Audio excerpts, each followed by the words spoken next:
জীবন গল্পে আজকে আমি বলবো একজন বীর মুক্তিযোদ্ধা ও কবি আল মাহমুদকে নিয়ে। কবি আল মাহমুদের জন্ম 1936 সালে বিবাড়িয়া জেলায়, আর মৃত্যুবরণ করেন 2019 সালে।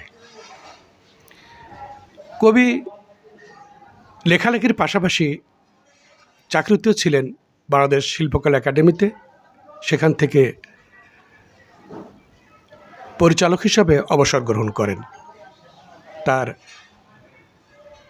স্মরণলেখা যে মণিমুক্ত আমাদের সাহিত্য ভাণ্ডার দিয়ে গেছেন, সেগুলো যদি বলি এরকম হতে পারে: লোকলোকালয়, কালের কলস, সোনালী কাবিন, বক্তিয়ারের ঘোড়া, আরব্য রজনীর রাজহাঁস।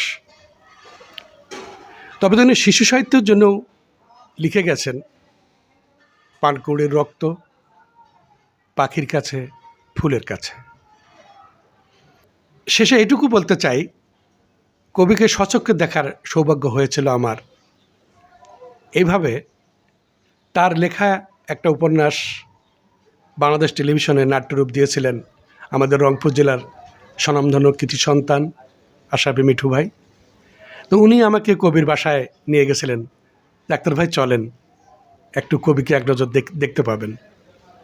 তা আমি তো আহ্লাদে গদগদ যে একজন বিশিষ্ট কবিকে দেখতে পাবো, যার লেখা পড়ে আমরা উদ্বুদ্ধ হতাম, ক্লাসে পড়তাম, আমাদের স্যাররা শেখাতেন।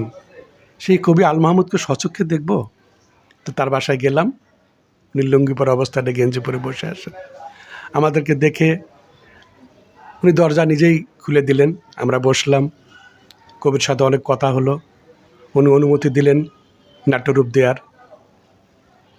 এই সেই আল মাহমুদ, তিনি আজ আমাদের মাঝে নেই।